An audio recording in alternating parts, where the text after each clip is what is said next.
모욕, 죽음 이전의 죽음, 이제 이런 제목으로 2024년도 순환주일 하나님의 말씀 같이 나누겠습니다. 제가 7인 7색 순환주간 특별 새벽 기도회를 시작하는데 저희 다른 교회에서 이제 할 그런 메시지를 저희 교회에서는 모든 목사님들이 주일날 이렇게 나눕니다.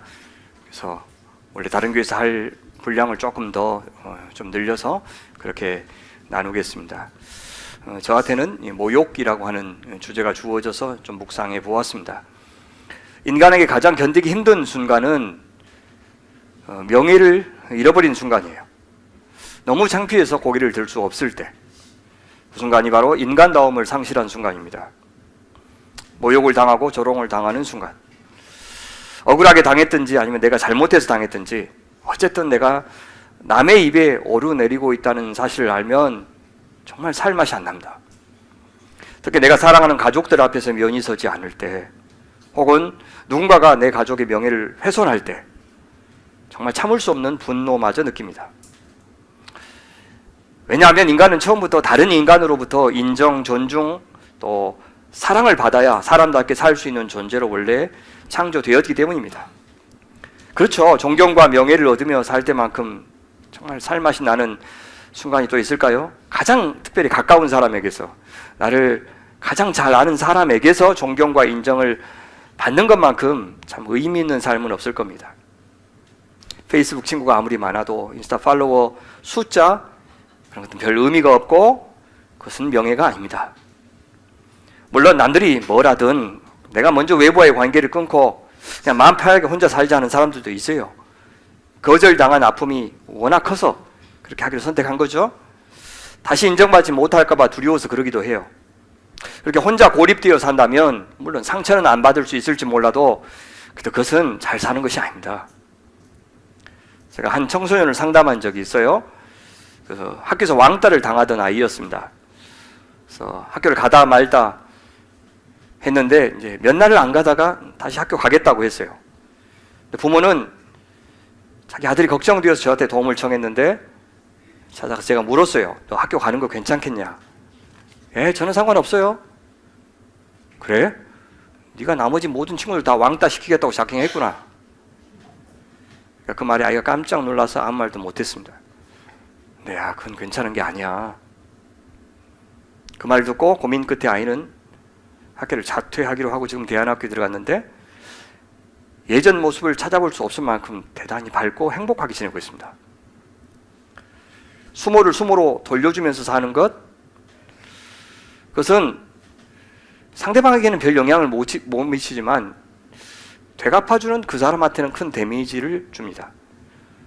뜻깊은 관계를 맺으면서 살지 않는 이상 우리는 세상에서 그 무엇을 가졌든 이루었든 누렸든 사실 잔사한다고 말할 수가 없는 겁니다. 우리 명예를 잃었을 때 얼굴을 구겼다 이렇게 표현하기도 하고, 또 부끄럽다는 말을 얼굴을 들 수 없다 이제 그렇게 표현하죠. 하나님이 우리를 심판한다고 할 때요, 우리에게서 얼굴을 돌리셨다고 표현해요. 우리를 참 영광스럽게 만드시고 또 축복하실 때는 당신의 얼굴을 우리에게 향하여 드신다 그렇게 표현합니다. 얼굴, 명예, 체면, 자존심, 이런 것들은 인간을 인간 되게 하는 아주 핵심적인 부분이에요. 그래서 인간 같지 않는 사람들의 한결같은 특징이 뭐냐? 낯이 겁나 두꺼워서 부끄러움을 모른다는 데 있습니다. 염치가 없죠. 그렇게 몰염치하고 파렴치한 사람을 보면 아무리 돈이 많고 배운 것이 많고 사회적 지위가 짱짱해도 되게 저렴하고 야비하고 천박하게 느껴지는 이유가 거기에 있습니다. 인간을 가장 인간답게 하는 그 무언가가 빠져있기 때문입니다. 그래서 전쟁 포로들을 신문할 때, 범죄자를 수사할 때 수치심을 자극하는 방법으로 한 인간을 망가뜨리죠. 그것이 고문 같은 물리적인 폭력보다 훨씬 더 손쉽게 한 인간을 굴복시키는 비결이기 때문입니다. 우리는 지금 교회 안팎에서 이런 명예를 아무짝에도 쓸데없는 것으로 여기는 소위 교인들과 또 지도자들에 의해서 교회도 망가지고 나라도 무너지는 것을 보고 있는 중입니다. 자기 돈만 챙겨주고 자기 계급의 특권만 유지해주고 자기 분야만 괜찮고 자기 나라만 건재하다면 명예 따위는 전혀 안중에도 없는 사람들이 그리스도인 행세를 하니 누가 그들이 믿는 하나님을 영광스러운 분으로 알겠습니까? 누가 그 하나님의 자녀가 되겠다고 하겠습니까? 더군다나 이 땅에서 바로 그 하나님과 복음을 위해서 가진 고난을 감수하면서도 그 길을 따르겠다고 어떻게 나서겠습니까? 누가 하나님의 백성들입니까? 그들은요, 부끄러움을 아는 사람이에요. 그들은 명예를 추구하는 사람입니다. 하나님의 영광을, 하나님의 인정을 사모하는 사람. 그래서 세상에 생명 있는 것들을 그 가치 그대로 하나님이 부여하신 그 존엄함 그대로 인정하고 대우하는 환대의 사람들이 그리스도인이에요. 누구든 내 이웃의 얼굴을 현상시켜주고 목소리를 찾아주는 사람, 이 사람 여기 있다 라고 드러내주는 사람, 그들이 그리스도인입니다. 명예는 우리 시대보다도 성경시대 중근동에서 훨씬 더 중요하게 생각했어요. 그래서 그들의 문화를 명예와 수치의 문화 그렇게 불러요. 그들에게 명예는 생명과 같고 수치는 죽음과 같았습니다. 죄는 명예를 더럽히는 것을 가리키고 심판은 수치스럽게 만드는 것을 가리킨다고 믿었어요. 반대로 구원이라고 하는 것은 그 명예를 회복해 주는 것을 말합니다. 그래서 제 아무리 이 세상에서 대단한 것을 누려도 하나님과 사람에게 명예를 잃어버리면 사실상 살아도 산 것이 아닌 것으로 생각했어요. 그렇다면 이 명예와 수치의 문화는 당연히 공동체 중심의 사회를 배경으로 형성된 가치예요. 하나님은 원래 인간이 그렇게 공동체 안에 서로 의미 있는 관계를 주고받으면서 살도록 지으셨다는 뜻입니다. 나 혼자 명예를 추구할 수는 없죠.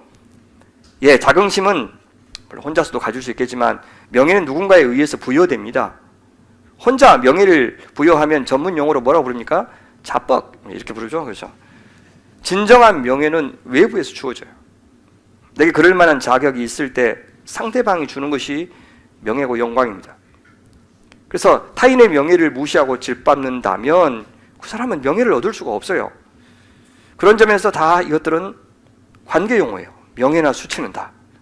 명예를 잃고 수치스럽게 된다는 것은 다른 말로 하면 공동체 안에서는 더는 살 수 없는 존재가 된다는 뜻입니다. 지금이야 상황이 다르지만 성경 시대만 해도 자기가 속한 공동체에서 추방당한다는 것은 그냥 사형선고나 다름이 없었습니다.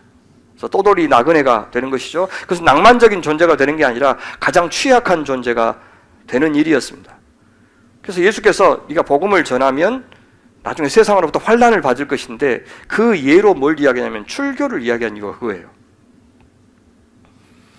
그렇다면 인간 세상에서 가장 절망적인 곳은 어디겠습니까? 명예를 추구하지 않는 사회, 명예를 소중히 여기지 않는 사회, 즉 수호지심이 없는 사람, 그래서 명예롭지 않는데 그 사람이 엄청난 특권을 향유하고 권력을 함부로 사용하는 그런 세상이 있다면 그것이 정말 위험한 것입니다. 그런 사회는 뻔뻔한 소수의 사람들이, 정말 무도한 사람들이, 무지한 사람들이, 무자비한 사람들이 절대 다수의 선량하고 양식 있는 아주 평범한 사람들을 노예로 부리는 정말 야만적인 공간이 됩니다. 명예나 염치 같은 것은 아랑곳하지 않고 오직 돈만 추구하고 나 혼자만 잘 먹고 잘 살면 그만이라고 생각하는 자기중심적인 사회, 개인주의적인 사회, 물성화된 사회가 세상에서 가장 가망이 없는 사회입니다. 이타와 시여가 없는 사회는 그래서 사실상 죽은 사회 그렇게 볼 수가 있습니다. 그래서 성경에서 말하는 구원이 단 한 번도 그냥 단순히 죽음이나 질병 같은 것에서 건져내는 것을 의미하고 끝난 적은 한 번도 없어요. 진정한 의미에서의 구원은 항상 그리고 반드시 인간이 본래 있어야 하는 관계, 공동체로 회복되는 것까지를 항상 포함해요. 그래서 구원은 원래 맺어야 하는 바로 그 관계로 회복시켜주는 것이죠. 성경은 그 관계를 언약이라고 불러요. 그래서 우리는 구원을 죽어서 지옥 가지 않고 천국 가는 어떤 그런 것으로 이해한다면 나는 많이 오해하고 있는 겁니다. 천국이라고 할 때 중요한 것은 장소가 아니에요. 훨씬 더 중요한 것은 그 천국에서 맺는 관계입니다. 하나님 나라 간다고 하는 것은 어떤 새로운 가치관이 작동되는 사회의 이론이 된다는 뜻이에요. 그렇다면 그 사람은 그 천국에서 통용되는 관계 맺기 방식에 전적으로 동의해야 되고요. 그 나라 가치에 찬성해야 되고요. 그래야 그 나라에서 만끽할 수가 있죠. 근데 그 관계에 대한 갈망이 전혀 없이 그냥 천국 가고 싶다고 하면 그건 거짓말입니다. 이미 이 땅에서 임한 그 천국에서 주님처럼 타인의 명예와 존엄에 관심이 있는 사람 되는 것 관심 없다면 영원한 천국에도 절대 갈 수 없습니다. 자기밖에 모르고 자기 가족밖에 모르고 자기 나라밖에 모르는 이기적인 사람들이 있을 곳이 천국에는 없기 때문입니다.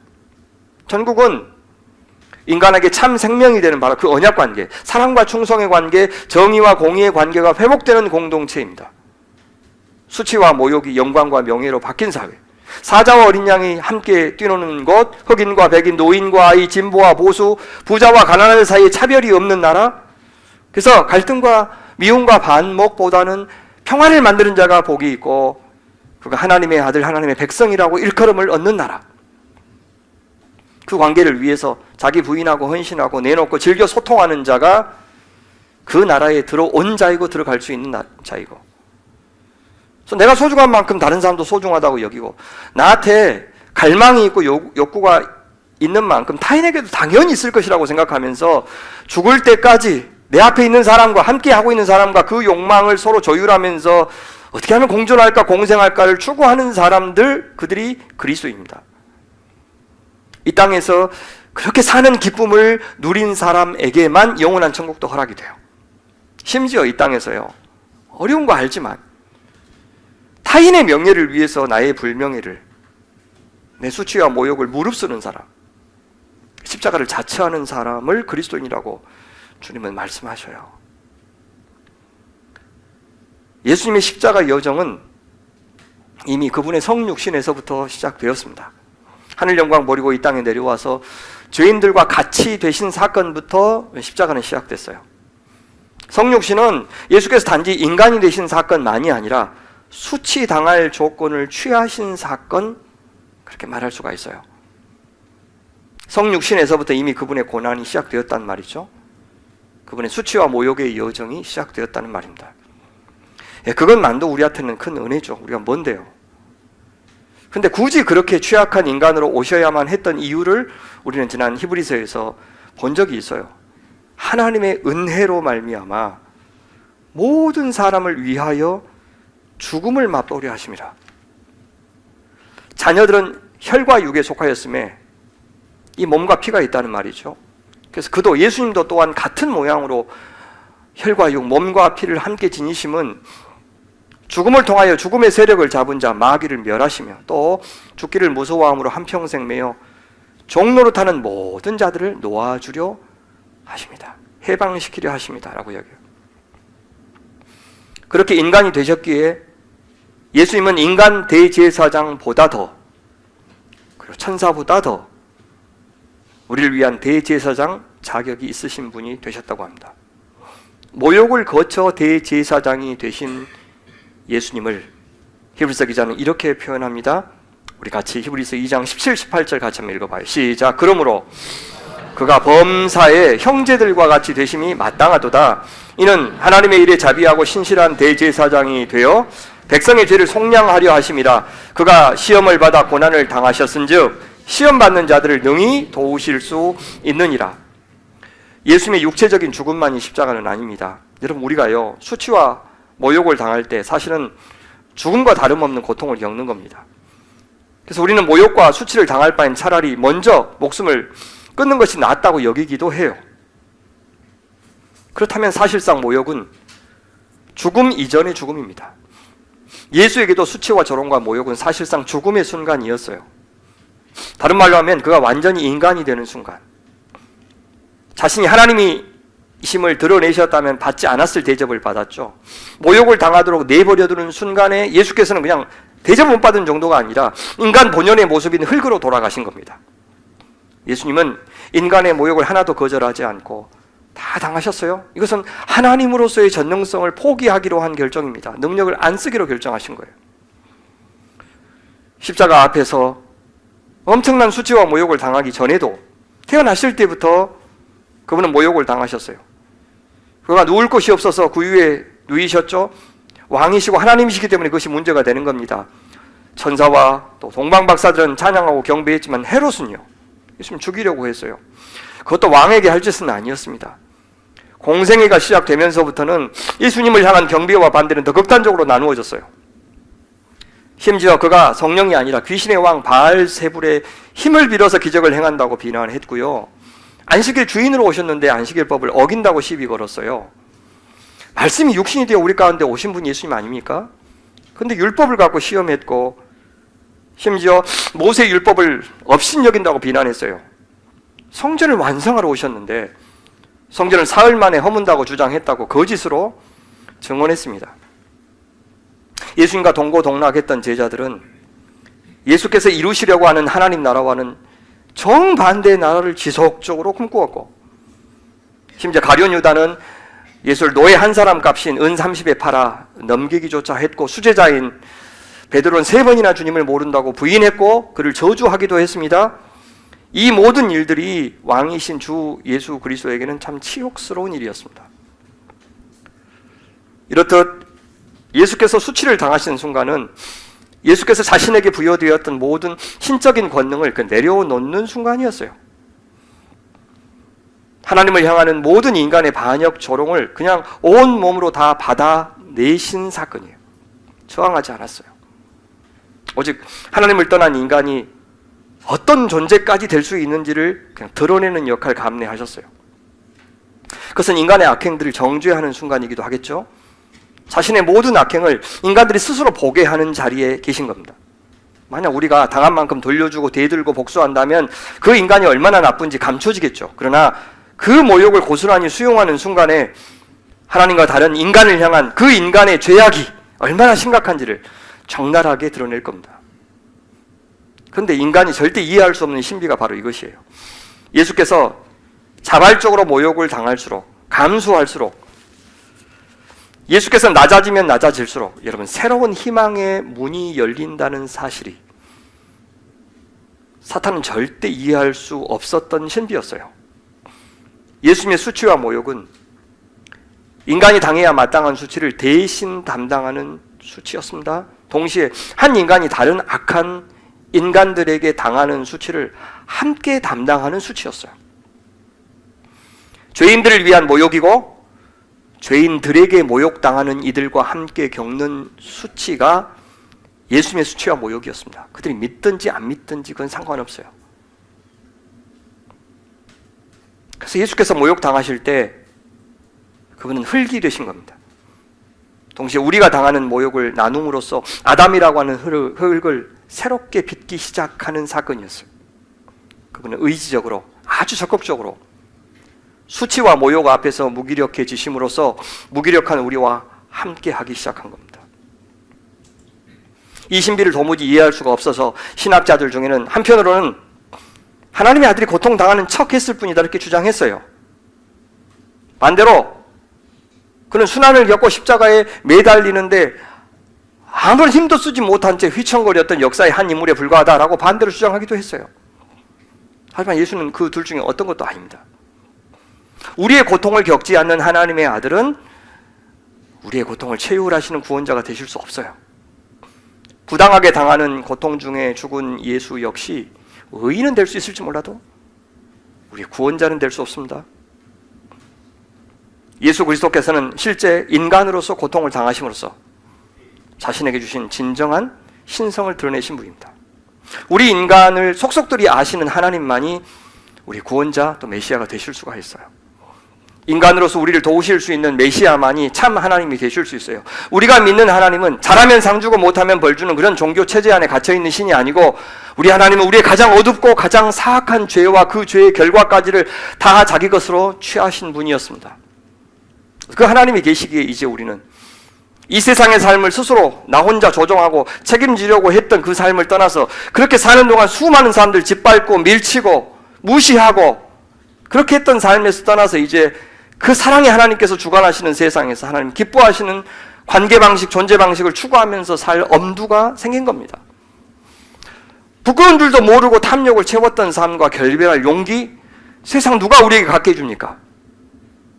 수치를 자처하면서까지 누군가의 수치를 모면해주기 위해서 사는 그 용기를 누가 우리에게 줄 수 있겠습니까? 이기적으로 살면서도 부끄러운 줄도 몰랐던 인생이었는데 그 인생과 결별하고 이제는 주와 복음을 위해서 하나님의 의를 위해서 사랑하기 위해서 수치와 모욕을 자청하기도 하고 그렇게 살아도 죽지 않는다는 것을 보여주는 그런 사례가 있어야 우리가 따라가지 않겠습니까? 어찌 그것을 말로 설명해서 우리를 설득할 수 있겠어요? 근데 직접 그 길을 가신 분이 계셨던 겁니다. 우리 곁에서 그 길을 가도록 도와주시고 계시는 분이 계십니다. 바로 예수님입니다. 예수님은 그래서 우리의 구원자가 되실 수 있어요. 그래서 그분은 우리의 구원의 근원이라고 부르고 구원의 창시자, 아르케고스, 앞서 가시면서 우리를 친절하게 인도하시는 분, 그렇게 부르고 있어요. 우리가 똑같은 시험을 당하셨은즉 시험 받는 우리를 도와주실 수 있는 자격이 있는 분이라고 소개하고 있는 겁니다. 그렇다면 예수께서 당하신 수치와 모욕은 우리가 당한 수치와 모욕과 함께 하는 일이고 당할 수치와 모욕을 미리 보여주는 일이다, 그렇게 이야기할 수 있어요. 결국 인간의 삶에서 이 수치와 모욕은 떠나지 않을 겁니다. 그렇다면 결국 인간이 누구냐? 내가 어떻게 살고 있느냐는 무엇으로 모욕을 당하는가? 누구와 함께 수치를 당하는가의 문제가 바로 인간의 실존의 문제인 것 같아요. 우리 그리스도인은 누굽니까? 주님 앞에서 부끄럽지 않은 사람? 주님과 복음을 위해서 부끄러움을 무릅쓰는 사람? 부당하게 수치와 모욕을 당하는 자들 편에 서서 그들을 환대하는 사람? 그들이 바로 그리스도인이라고 말하고 있습니다. 우리 히브리서 기자가 고난받는 로마의 성도들에게 이렇게 말한 거 우리 같이 한번 읽어볼까요? 10장 32절부터입니다. 시작. 전날에 너희가 빛을 받은 후에 고난의 큰 싸움을 견디어낸 것을 생각하라. 혹은 비방과 환난으로서 사람에게 구경거리가 되고 혹은 이런 형편에 있는 자들과 사귀는 자가 되었으니 너희가 갇힌 자를 동정하고 너희 소유를 빼앗기는 것도 기쁘게 당한 것은 더 낫고 영구한 소유가 있는 줄 알미라. 그러므로 너희 담대함을 버리지 말라. 이것이 큰 상을 얻게 하느니라. 비방과 환난, 이것이 수치와 모욕입니다. 비방은 말로 듣는 조롱, 환난은 몸으로 겪는 수치입니다. 이렇게 자기들도 당했고 같이 당하고 있는 자들과 기꺼이 나는 저들과 한 형제입니다, 한 가족입니다 라고 하는 것을 공개하는 데 주저하지 않았어요. 저자는 그렇게 신앙 잘 지켰던 시절 기억하라 촉구하고 있어요. 한때는 이렇게도 찬란했던 신앙이 지금은 모이기를 피하는 어떤 자들이 나타날 정도로 뒤로 물러가 있었기 때문이라고 합니다. 그래서 너희 담대함을 버리지 말라라고 촉구하고 있습니다. 히브리서 기자가 그렇게 담대하게 말할 수 있었던 이유가 예수님 때문이에요.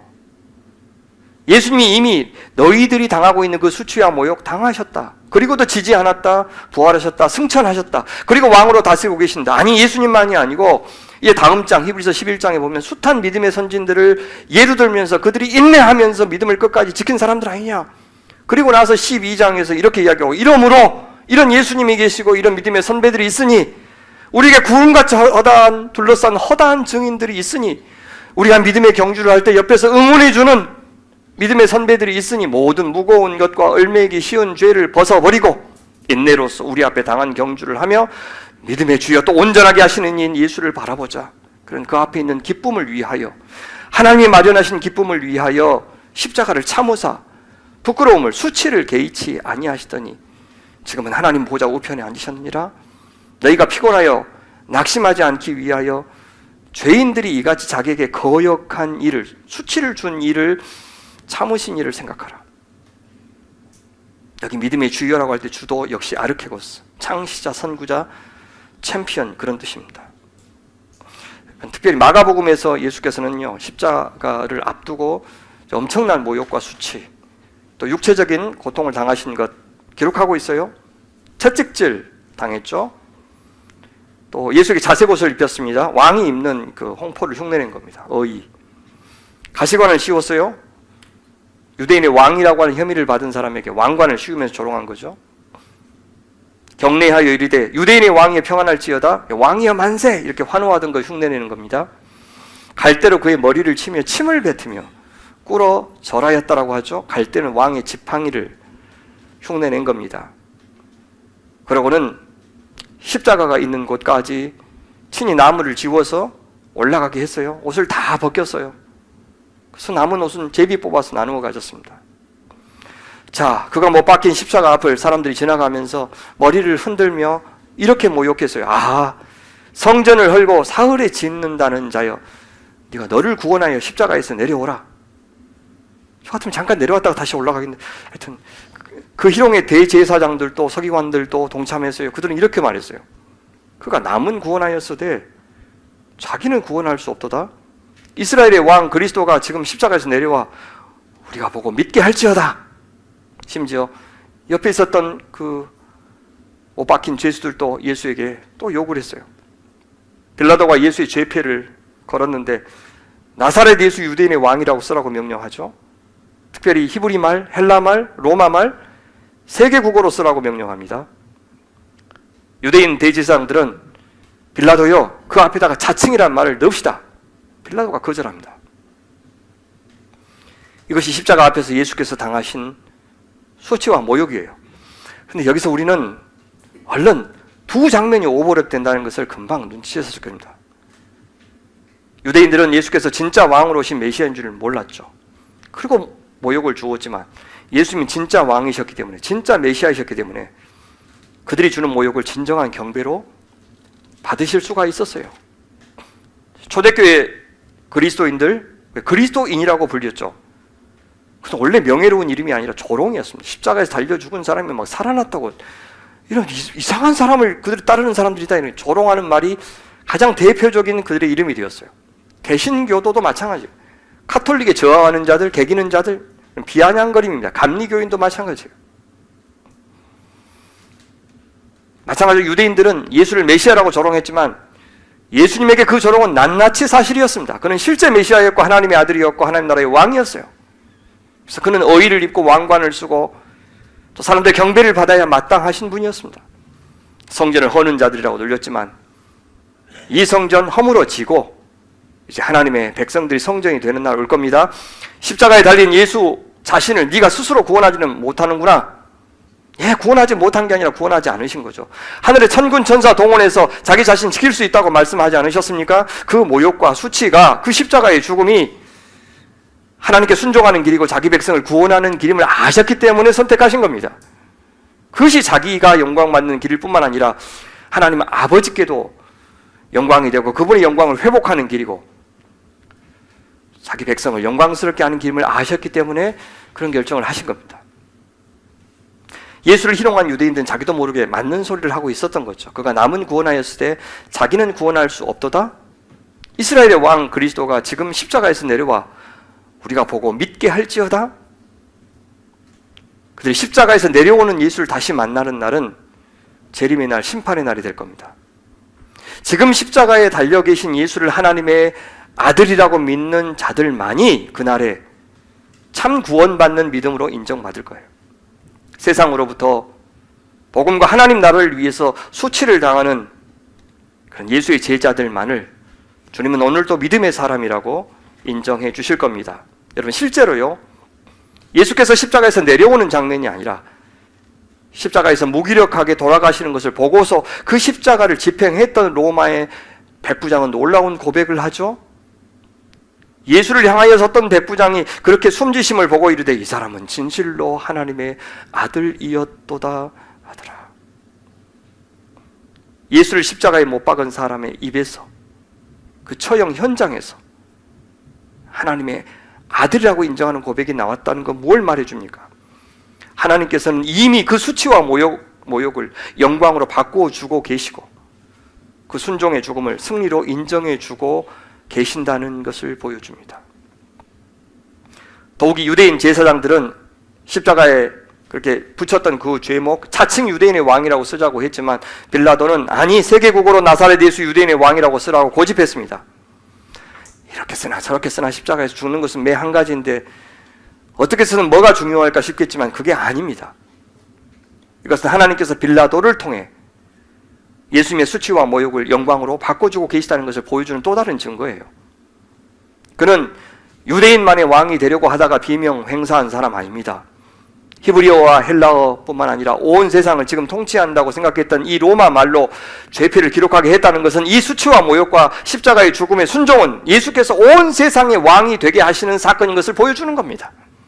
빌라도는 자기도 모르게 이것을 인정하고 있었던 거죠. 놀랍지 않습니까? 예수의 십자가 처형을 주도했던 대표적인 두 인물, 빌라도와 백부장, 이 두 사람이 모두 예수님의 명예를 가장 수치스러운 자리에서 높여주고 있습니다. 어떻습니까? 하나님께서는 이 예수의 모욕이 이미 모욕으로 끝나지 않고 있음을 보여주신 거예요. 우리의 구원을 위해서 예수님의 피만, 죽음만 필요했다면 헤롯이 베들레헴에 아기 예수를 죽이려고 했을 때 애국으로 피신시킬 것이 아니라 그의 손에 죽으면 될 일입니다. 우리의 구원을 위해서 단지 예수님의 희생적인 죽음만 필요했던 것이 아닌 게 분명합니다. 하나님을 떠난 인간의 반역으로 말미암아 같은 인간이 수치와 모욕을 당하는 현실, 그 속에서 우리는 지금 살고 있는데 예수님을 그 속으로 집어넣은 겁니다. 죽음 이전에 죽음을 경험하며 지옥 같은 삶을, 말도 안 되는 인간들에 의해서 전쟁이 일어나고 이 나라가 불과 2년 만에 망가지는 이런 말도 안 되는 상황이 벌어지는 그런 것 속에 주님을 보내신 겁니다. 그 세상 속에서 예수께서도 인간의 수치와 모욕과 고통을 똑같이 겪게 하셨고, 그 속에서 믿음을 견지하고 하나님의 사랑을 통해서 명예가 회복되는 과정을 반드시 먼저 겪으셔야 했습니다. 그것이 예수께서 우리를 사랑하실 자격을 획득하고 대제사장이 되시는 과정의 필수적이었기 때문입니다. 그것을 히브리서 기자는 이렇게 표현해요. 우리 2장 10절 말씀 다시 한번 읽어볼까요? 시작. 그러므로 만물이 그를 위하고 또한 그로 말미암은 이가 많은 아들들을 이끌어 영광에 들어가게 하시는 일에 그들의 구원의 창시자를 고난을 통하여 온전하게 하심이 합당하도다. 이 합당하단 말, 예수께서 천사보다 조금 못한 인간의 존재로 오셔서 다른 인간들처럼 모욕을 당하는 삶을 반드시 거쳐야만 구원의 창시자가 된다. 그것이 필수 과정이다 라는 뜻입니다. 예수님이 우리에게 베푸신 구원은 계속 수치 속에 있으면서 부끄러움을 모른 채 죄 아래 뒹굴고 있던 우리를 다시 하나님의 아들의 영광의 자리로 회복시키는 것. 모든 구원 사건은 환대 사건입니다. 인간의 죄의 본질이 뭡니까? 죄란 결국 뭡니까? 로마서에서 이렇게 말합니다. 하나님을 알면서도 하나님을 영화롭게 아니하며 영광스럽게 하지 않고 그분의 명예를 추락시키는 것. 감사하지도 않고 생각이 허망해져서 미련한 마음이 어두워졌나니 스스로 지혜 있다나 어리석게 되어 썩어지지 않은 하나님의 영광을, 명예를, 그분의 통치권을 썩어질 사람과 새와 짐승과 기어다니는 동물 모양의 우상으로 바꾸는 것, 그것이 죄입니다. 영광스러운 하나님, 모든 명예를 얻기에 합당하신 하나님을 수치스럽게 만드는 것, 피조물의 자리로 격화시키는 것, 그래서 감히 인간이 자기 욕망을 위해서 이용하고 부리고 조종할 수 있는 대상으로, 우상으로 전락시키는 것, 그것이 모든 죄의 본질이다, 이렇게 얘기합니다. 그럼 하나님의 심판의 본질은요? 로마서 1장 24절에 그러므로 하나님께서 그들을 마음의 정욕대로 더러움에 내버려 두사 그들의 몸을 서로 욕되게 하게 하셨으니 이는 그들이 하나님의 진리를 거짓 것으로 바꾸어 피조물을 조물주보다 더 경배하고 더 섬김이라. 영광스러운 하나님의 자녀의 신분을 박탈하는 것이 심판이에요. 그 결과 살고 싶은 데 살아라 내버려 두시니 어떻게 됩니까? 스스로 자초한 수치와 모욕의 상태가 되는 것이 심판의 핵심입니다. 그 결과 하나님도 이웃도 더 이상 사랑하지 못하고, 그것은 자기 자신을 사랑하지 못하는 존재가 된다는 말. 그래서 부끄러운 존재가 되었는데도 모르는 철면피, 인면수심, 무도하고 무자비한 존재가 되는 것. 지금 정치권에서 벌어지고 있는 일들 보세요. 도무지 국민들이 갖고 있는 최소한의 상식조차 갖고 있지 않는 정치인들을 봅니다. 근데 그들의 과거 직업을 보면 더 아연실색해요. 정치인의 옷을 입는 순간 저렇게 바보가 되기 쉬운가? 아니면 원래 그런 사람이었는가? 의심스러울 정도입니다. 벌거벗은 임금님 같은 사람, 자기를 너무 대단하게 생각하고 아무 말도 듣지 않고 그냥 도취되어 있는 나르시시스트 같은 사람. 그럼 구원의 본질은 뭡니까? 영광의 회복이에요. 명예의 회복. 그래서 하나님의 통치권에 참여하는 것. 그래서 왕 같은 제사장이 되는 것. 그런데 이 세상을 내 마음대로 내 영향력을 확보해서 내가 원하는 사람들로 부리는 그런 세상 만드는 게 아니라 하나님께서 자기를 가장 소중한 것을 내어주어서 사랑했던 그 사람들 향해 나아가서 하나님의 영향력이 행사되도록 돕는 그런 사람 되는 것. 그래서 내 명예, 내 이름을 드러내려고 하는 것이 아니라 그렇게 삶으로 그 사람이 입에서 주님을 높이고, 야, 진짜 사람 살맛 난다, 그렇게 하게 만들어주는 것이 구원이에요. 야, 허울 좋은 너 의인이다, 하나님의 백성이다, 그런 이름만, 지위만 회복되는 거 아닙니다. 참된 영광도 아니고요. 예수님이 다 그냥 해결해 주시고 수치 모욕 다 당해 주시고 구원 결정됐고 우리는 그냥 옛사람의 삶을 계속 추구한다? 그건 참된 영광일 리가 없습니다. 진정한 구원은 이제 부끄러운 것을 부끄럽게 여길 줄 아는 사람, 옛날에 몰랐는데 철면피가 아니라 어린아이의 얼굴을 가진 사람으로 새롭게 창조되는 것이 구원이에요. 그래서 하나님의 영광을 회복하고 이웃의 영광을 회복하고 자기의 영광이 회복되는 그것이 구원이에요. 그래서 하나님을 영화롭게 할 줄 아는 사람 되는 것. 그래서 로마서에서요, 복음에 합당한 삶을 두 가지로 이야기하죠. 알듯이 첫째는 너희 몸을 하나님이 기뻐하시는 거룩한 산 제물로 바치라. 그래서 하나님께 명예를 높여드리는 삶이죠. 아무나 하나님께 산 제물이 될 수가 없죠. 이 세대를 본받지 않은 사람, 마음, 가치관이 새로워진 사람. 그래서 이제 하나님을 안중에 두지 않아서 부끄럽게 살았던 삶에서 돌이켜서 하나님의 선하시고 기뻐하시고 온전하신 뜻이 무엇인지 분별하여 사는 사람이 되는 것, 그것이 하나님의 영광을 위한 삶이다, 산 제물의 자격이다, 그렇게 말해요. 또 하나는요, 그리스도께서 우리를 받아 하나님께 영광을 돌리신 것 같이 너희도 서로 받으라. 그러면 하나님께 영광이 될 것이다. 너희도 서로 받으라. 우리도 서로 받으라는 말은 지체의 명예를 높여주라는 말입니다. 내 수준으로 높여서 인정해 주라. 나와 생각이 다르고 이해관계가 얽힌 사람들이라고 해도 받으라. 진짜 어렵지만 원수 사랑하라. 수치를 당해야 마땅한 사람들마저 내 수준으로 끌어올려서 대접해 주라. 그 대접이 바로 우리가 이미 예수께 받은 바 있는, 받고 있는 환대다, 이렇게 말씀하시는 거죠. 예수님의 순종이 하나님께 영광이 되었듯이 우리 죄인들이 서로 받을 때, 용서하고 용납할 때, 서로를 수치해서 구원해 줄 때 하나님께서 영광 받으신다고 하네요. 그렇게 하나님 나라는 하나님의 형상으로서 하나님이 생명에게 부여하신 그 가치, 그 존엄으로 서로를 대하는 나라. 그것은 대가를 주고받는 일이 아니라 은혜로 가능한 나라죠. 서로가 서로에게 은혜를 베푼다. 서로 빌어주고 빌어먹는 나라. 그렇게 도움을 받으면서도 부끄럽게 여기지 않고요, 도움을 주고도 의기양양해하지 않는 나라. 내 이웃에게 해준 것을 나한테 한 것이라고 여기는 나라. 이미 받은 건 나눠줬을 뿐이고 이것마저도 곧 나한테 돌아온다고 생각하는 것, 그래서 다 나좋자고 한 일이다.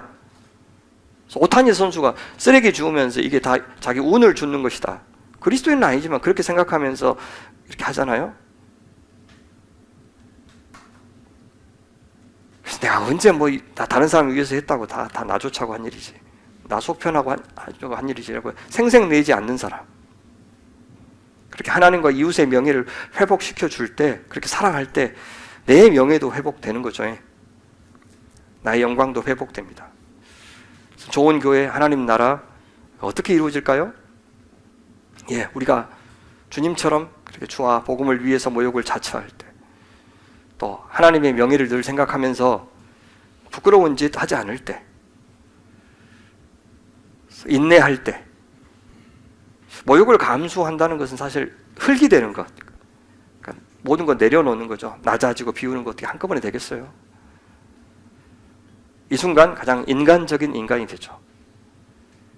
그래서 모욕을 감수하는 것, 자발적으로 명예훼손을 무릅쓰는 것, 그것은 죽음 이전의 죽음을 수용하는 것이기 때문에 인간으로서 할 수 있는 가장 어려운 일이에요. 그것은 죽음에 이르기로 자처한 결정이에요. 육체적 죽음 이전에 내 자존심을 스스로 세우지 않겠다는 결심. 그래서 내가 갖고 있는 돈이나 외모나 여러 가지 사회적인 조건들로 얼마나 우리 자신을 치장하고 보호하기를 잘합니까? 그런데 그런 노력 중단하고 민낯으로 살고, 그래서 인간다운 바깥에서 내가 지금 누리고 있는 이 껍데기들을 다 치우는 것, 그래서 본연의 인간이 되는 것, 흙이 되는 것, 그것이 바로 신적 전능성을 해체하셨던 예수님처럼 수치와 모욕을 수용한다는 말의 뜻이 아닐까 생각합니다. 여러분, 그렇게 하기로 했을 때요, 내가 낮아지고 비워지고 나를 내어줬을 때 사람들이 나를 무시하고 그럴 수도 있을 것 같아요. 사람들 막 더 함부로 하고 그런 사람들도 있더라고요. 그런데 또 보면 굉장히 많은 이웃과 친구를 얻을 수가 있어요. 더 많은 사람을 진심으로 사랑할 수 있어요. 더 많은 소리를 들을 수 있으니까. 그래서 받는 사람들을 빚쟁이로 만들지 않으면서도 호의를 베풀 수 있고, 내가 받을 것이 있는 사람, 칭송을 받아야 마땅한 사람으로 기대하지 않으면서 사랑할 수 있고, 겸손은 그렇게 수치와 모욕에 취약한 상태로 우리 자신을 노출시키는 것이 아닐까 생각해요. 그때 우리는 가장 많이 불쌍히 여김을 받는 사람이 됩니다. 동정과 연민의 대상이 되죠. 좋은 의미에서. 그래서 저 사람 잘 됐으면 좋겠어. 뭔지 몰라도 저 사람은 좀 잘 됐으면 좋겠어. 그런 마음이 드는 사람. 저 사람 너무 호구야. 너무 바보 같아. 근데 좀 잘 됐으면 좋겠어. 그만 좀 이용당하고. 막 그런 마음이 드는 사람. 그래서 어리석어서 사기당하는 것이 아니고, 욕심꾸러기여서 사기당하는 것이 아니고, 그냥 자기 자신을 내어주는 사람, 알고도. 여러분, 그것이요, 그렇게 진실한 관계를 많이 맺을 수 있는 사람이 되는 것이 이 땅에서 우리가 누릴 수 있는 최고의 명예가 아닐까 생각해요. 부러움의 대상이 되는 게 아니라 사랑의 대상이 되는 것. 그러니까 친구가 되고 싶은 사람이 되는 것. 감사의 대상이 되는 것. 저는 그것이 하나님 나라에서는 참다운 명예라고 생각해요. 그래서 교회에서 뭐 직분을 뭘로 가졌든지 상관없이, 난 저 사람하고 좀 친해지고 싶어. 저 사람의 영향을 받고 싶어. 난 저분의 기도는 하나님이 들어주실 것 같아. 그런 마음이 드는 저 카카오톡. 그렇죠? 여러분, 그렇지 않아요? 나 대신해서 누군가 모욕을 당해주면 그것같이 감사한 게 없는 것 같아요. 진짜 내가 수치를 당하는데 내 편이 돼주는 거. 제가 친구하고 그 시향 연주에 갔는데, 그냥 시향 가면 어디서 박수 쳐야 될지 그걸 몰라가지고 겁나 막 은혜로운데 박수를 쳐야 될지 말아야 될지 사람들은 다 어떻게 아는지. 그렇죠? 여기까지 갔다가 조용하면 이제 안 치고. 그런데 내 친구가 쳐버렸네? 혼자. 그 옆에 친데 어떻게 같이 쳐줬어요. 얼마나 무한할까 해가지고 같이 막 쳐줬어요. 그 후로부터 그 친구는 저를 엄청 좋아하기 시작했습니다. 예. 슬픔을, 수치를 담당해주는 사람. 특히 지도자의 자격이에요. 한 가족, 한 몸이 되는 것은 그 순간. 하나님이 우리 인간을 가장 이해하는 가장 좋은 길은 인간이 당한 것과 똑같은 것을 당하는 것. 우리처럼 죽음 속으로 들어가는 것. 그렇게 당하고도 예수님은 고귀한 것들, 하나님의 아들도 몰라보고 속상해가지고 몇 날 며칠 밥도 안 드시고 말도 안 하고 잠수 타고 그렇게 안 하시고 그냥 자기 몫으로 수용하시고. 그 하나님이 우리 하나님이시고 그 예수님이 우리 예수님이십니다. 이제 교회는 그 예수님을 머리로 삼는 곳, 그 예수님의 몸이 되는 곳이라고 하네요. 그분처럼 모욕을 당하는 자 곁에 있도록 보냄을 받은 사도들이란 뜻입니다. 그래서 우리는 예수님처럼 이 죄악된 세상에 의해서 얼굴을 잃어버린 사람들, 수치를 당하는 사람들, 억울한 사람들, 그래서 인간다운 삶이 무너진 사람들의 얼굴을 되찾아주는 곳이 되도록 부름받았습니다. 그럴 때 하나님의 명예, 하나님의 영광도 회복된다고 하셔요. 교회는 나보다도 우리 예수께서 세상에서 부끄러움을 당하실 때 죽을 것 같이 고통스러운 존재가 되어야 돼요. 그리고 그 영광을 회복하는 일에 인생 걸어야 됩니다. 그래서 주님의 얼굴을 부끄럽게 하는 일은 상상도 하지 못하는 사람들이 되어야 돼요. 이웃에게 수치와 모욕을 안겨다주는 이 죄악된 구조, 이 철면피한 악의 세력들을 용서하지 않는 곳이 되어야 돼요. 그들에게 맞서기 위해서 때로 모욕을 무릅쓰는 존재들이 그리스도인입니다. 그럴 때 우리도 그 얼굴의 영광의 빛을 받아서 영광스러운 하나님의 백성, 명예로운 하나님의 백성, 그래서 네가 나 대신에 통치 잘하는구나, 그런 평가를 받는 거죠. 우린요, 하늘 아버지 아들이다, 하나님의 양자다 라고 하는 말을 듣는데 동시에 바울은 갈라디아에 있어서 그 말을 하고 나서 뭐라고 그러냐면, 형제들아 너희가 자유를 위하여 부르심을 입었으나 자유민이다. 그러나 그 자유로 육체의 기회를 삼지 말고 네 마음대로 육체의 만족을 위해서 살지 말고 오직 사랑으로 서로 종노릇하라. 종은 노예예요. 노예는 명예보다 수치에 가까운 자리잖아요. 그런데 하나님의 자녀라고 해놓고는 사는 것은 종처럼 살라, 노예처럼 살라, 수치를 자처하라, 그렇게 말해요. 그럼 바울 사도는 그렇게 사셨을까요? 바울은요 3층전까지 다녀온 분이에요. 그것은 거의 신적인 존재로 추앙받을 경험을 했다는 뜻입니다. 최고의 명예예요. 그런데 나 그거 자랑거리 아니다, 그렇게 이야기해요. 아니, 자랑할 수 없도록 주께서는 바울에게 아무리 기도해도 사라지지 않는 가시를 주셨다고 고백해요. 그래서 이제 바울은 뭘 자랑하겠다고 말합니까? 내가 수고를 넘치도록 하고 옥에 갇히기도 하고 매도 수없이 맞고 여러 번 죽을 뻔하였으니 유대인들에게 40에 하나 감한 매를 5번 맞고 3번 태장으로 맞고 1번 돌 맞고 3번 파산하고 일주일에 깊은 바다와 지냈으며 여러 번 여행하면서 강의 위험과 강도의 위험과 동족의 위험과 이방인의 위험과 신의 위험과 황야의 위험과 바다의 위험과 거짓 형제들의 위험을 당하고 블라블라블라 그렇게 하면서 내가 부득불 자랑할진대 나의 약한 것을 자랑하자 그렇게 해요. 우리 시대에 그냥 리주메 같이 이력서 로마에도 있었어요. 레스게스타이라고 하는 이력서가 있었는데 거기는 엄청난 업적들이 쭉 나열되는데 바울은 자기 이력서에 세상에 3층쯤 갔다 온 거는 하나도 안 들었고 세상 사람들이 보기에 수치스럽고 모욕적인 경험들만 쭉 나열하고 있어요. 이만큼 고생했으니 사도 자격 있지 그렇게 말하고 싶은 게 아니라 가장 약한 모습을 자랑하고 있으니 진짜 역설적인 거 아닙니까? 근데 주님의 평가는 달랐어요. 내 은혜가 내게 족하다, 충만하다. 내 능력은 지극하면 그 능력은 앞에 나왔던 그리스도의 능력은 바로 네가 약한 데서 완전하게 되기 때문이다 그렇게 하게. 이런 연약함, 이런 가시 때문에 그리스도의 능력이 바울의 삶과 사역에 더 충만하게 나타났다. 그것이 내 은혜가 내게 족하다, 충만하다는 말의 뜻이에요. 그러니까 주의 복음을 위해서 수치와 모욕을 당할 때 그때 하나님의 능력이 가장 잘 드러나고 주님의 역사가 가장 잘 일어나고 하나님과 우리가 모두 영광스럽게 된다고 하신 겁니다. 그러니 아무도 무시 못할 강력한 힘과 자리를 차지했을 때가 아니라 우리 그리스도인들이 진짜 약할 때 바로 그리스도의 능력, 그분의 영광이 가장 잘 드러나는 겁니다. 그러니 사랑하는 소명의 가족 여러분, 애매하게 주와 복음 때문에 혹시 하나님의 뜻을 행하다가 어떤 수치와 모욕 당하고 계시다면 주님이 당신의 능력으로 행하실 일을 더 기대하시기를 바랍니다. 인간 세상에 살면서 인간이기 때문에 겪는 수치와 모욕 있지요. 잘못해서가 아니라 그냥 사람이기 때문에 사람이 저렇게 힘든 직업이에요. 그 순간에 나를 낮추시고 겸손하게 하시는 주님의 섭리를 인정하고 그 순간에도 나와 동행하시고 나를 이해해 주시는 주님 의지하여 위로받고 끝까지 주님과 함께 동행하는 신앙의 여정 나서시기를 간절히 바랍니다. 주님이 당하신 수치와 모욕을 묵상하게 하시니 감사합니다. 눈꼽만치도 우리가 자존심 상하는 상황을 참거나 용납하지 못하는 저희는 감히 우리 위해서 그런 수욕당하신 주님의 얼굴을 쳐다볼 수도 없습니다. 이제 저희도 죄인인 저희 명예 위에 또 하나님의 영광 위에 그 험한 길 걸으신 주님의 뒤를 먼 발치에서라도 쫓아서 저희로 인해서 누군가가 용서받고 환대받고 죽게 돌아오고 그래서 저희가 그를 진정한 친구와 가족으로 영접하는 은혜가 있게 하여 주시옵소서.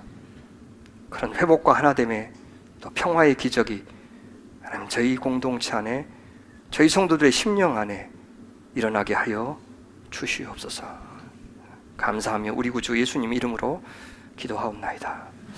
아멘.